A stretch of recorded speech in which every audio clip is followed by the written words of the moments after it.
తెలంగాణలో MLA Shankar Naik issue case వరకు వెళ్ళింది. హరితహారం కార్యక్రమంలో కలెక్టర్ పట్ల ఆయన తీరు వివాదాస్పదమైంది. సీఎం ఆదేశాలతో కలెక్టర్కు క్షమాపణ చెప్పినా గొడవ చెల్లారలేదు. ఆయన దురుసు ప్రవర్తనపై మహబూబాబాద్ జిల్లాలో పోలీస్ కేసు నమోదైంది. శంకర్ నాయక్ సస్పెన్షన్కు అవకాశాలు ఎక్కువగా ఉన్నాయని ప్రచారం జరుగుతోంది. నిన్న హరితహారం కార్యక్రమంలో ఎమ్మెల్యే శంకర్ నాయక్ మహబూబాబాద్ కలెక్టర్ ప్రీతి మీనాతో అసభ్యకరంగా ప్రవర్తించారు. తీవ్ర అభ్యంతరకర రీతిలో ఆమె చేయి పట్టుకోవడంతో కలెక్టర్ సీరియస్ అయ్యారు. ఉన్నతాధికారులకు సీఎంకు ఫిర్యాదు చేసి కన్నీరు మున్నీరయ్యారు. దీంతో కలెక్టర్ను సముదాయించిన సీఎం కేసీఆర్ ఎమ్మెల్యేపై ఫైర్ అయ్యారు. వెంటనే సారీ చెప్పకపోతే పార్టీ నుంచి సస్పెండ్ చేస్తామని హెచ్చరించారు.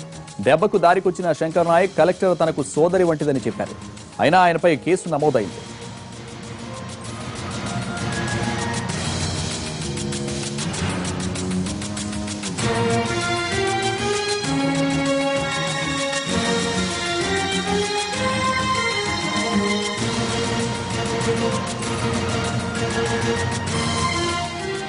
శంకర్ నాయక్ వివాదంపై మరింత సమాచారం మా ప్రతినిధి వెంకట్ అందిస్తారు. వెంకట్, కలెక్టర్ శంకర్ నాయక్ వివాదం ముదురుతున్నట్టు కనిపిస్తోంది. ఈ గొడవపై శంకర్ నాయక్ వర్షన్ ఏంటి? ఎగ్జాక్ట్ కలెక్టర్ ప్రీతి మీనన్ అదేవిధంగా మహబూబాబాద్ ఎమ్మెల్యే శంకర్ నాయక్ వ్యవహారం ప్రతి గంటకు ముదురుతుందని చెప్పవచ్చు. నిన్న అర్ధరాత్రి తర్వాత ఈ కేసు విషయంలో హైడ్రామా చోటు చేసుకుంది. నిన్న సాయంత్రం మంత్రి చందులాల్ అదేవిధంగా మహబూబాబాద్ ఎంపీ సీతారామన్ సమక్షంలో రెండు చేతులు జోడించి సదరు ఎమ్మెల్యే క్షమాపణ చెప్పడం జరిగింది. అయినా కూడా గతంలో జరిగిన కొన్ని మౌఖిక కొన్ని ఇన్సిడెంట్స్ ని ఆమె ఎగ్జాంపుల్ చేస్తూ ఎట్టి పరిస్థితుల్లో గతంలో నుంచి కూడా ఆమె అంటే ఎమ్మెల్యే శంకర్ నాయక్ తనను హరాస్ చేస్తున్నారని వేధిస్తున్నారని కూడా కొన్ని ఉదాహరణలు కూడా చెప్పడం తెలిసింది. అయినప్పటికీ కూడా క్షమాపణ చెప్పి వెళ్ళిపోయిన తర్వాత విషయం సద్దు మణిగిందని అందరూ భావించారు. కానీ రాత్రి 12 గంటల తర్వాత మహబూబాబాద్ ఎస్పీకి ఫోన్ చేసి తాను ఫిర్యాదు చేస్తున్నాను, కాంప్లైంట్ చేస్తున్నాను, కేసు బుక్ చేయడానికి కూడా చెప్పడం జరిగింది. రాత్రి 12 గంటల తర్వాత అధికారికంగా ఆమె ఒక పిటిషన్ కూడా మహబూబాబాద్ టౌన్ పోలీస్ స్టేషన్ పంపించడం జరిగింది. ప్రస్తుతం ఎఫ్ఐఆర్ కూడా ఇష్యూ అయింది. సెక్షన్ 353 అదేవిధంగా 354 కింద కేసు నమోదైనట్టుగా తెలుస్తుంది.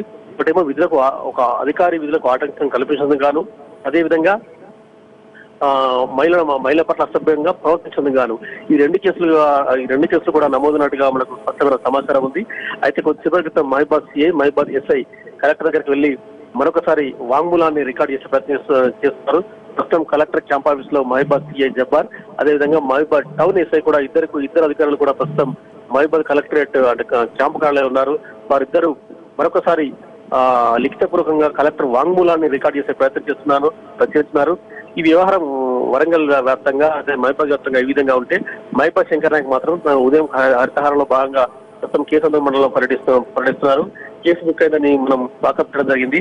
కేసు బుక్ అయినా కూడా నేను సారీ చెప్పాను అంతటితో ఇష్యూస్ సమసిపోయిందని భావిస్తున్నానని చెప్తున్నారు.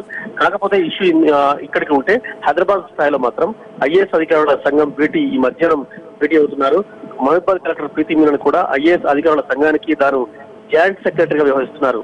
రాత్రి 11 గంటల తర్వాత ఢిల్లీ నుంచి హైదరాబాద్ నుంచి ఐఏఎస్ అధికారుల సంఘం నుంచి తీవ్ర స్థాయిలో ఒత్తిడి పెరిగింది. సో ఆ ఒత్తిడి మేరకే ఆమె కేసు నమోదు చేస్తున్నట్టుగా మనకు తెలుస్తుంది. ఐఏఎస్ అధికారుల సంఘం భేటీ తర్వాత ఐఏఎస్ లంతా కలిసి రాష్ట్ర ముఖ్యమంత్రి కేసీఆర్ ను కలిసే అవకాశం ఉంది. కలిసిన తర్వాత మహబూబాబాద్ ఎమ్మెల్యే శంకర్ నాయక్ పై చర్య తీసుకోవాలి, సిన్సియర్ ఐఏఎస్ ఆఫీసర్ ని ఇలా హరాస్ చేయడం సరైనది కాదన్న వాదనను బలంగా వినిపించే ప్రయత్నం చేస్తున్నారు. ఎందుకంటే గతంలో కొన్ని ఇన్సిడెంట్స్ రికార్డ్ అయ్యాయి కాబట్టి అంటే ఈ ఇన్సిడెంట్ కావాల్సిన మహబూబాబాద్ కలెక్టర్ పై ఎమ్మెల్యే కావాల్సిన చేయి చేసుకున్నారా లేకుంటే అనుకోకుండా చేయి తాకిందా అన్న అంశం కాస్త పక్కన పెడితే గతంలో చోటు చేసిన కొన్ని పరిణామాల నేపథ్యంలో కేసు విధిగా పెడుతున్నారని కేసు నమోదు చేస్తున్నారని కూడా కలెక్టర్ చెప్పడం జరిగింది. మరి కాసేపట్లో కలెక్టర్ కూడా మనతో మాట్లాడే అవకాశం ఉంది. సంతోష్. Thank you Venkat.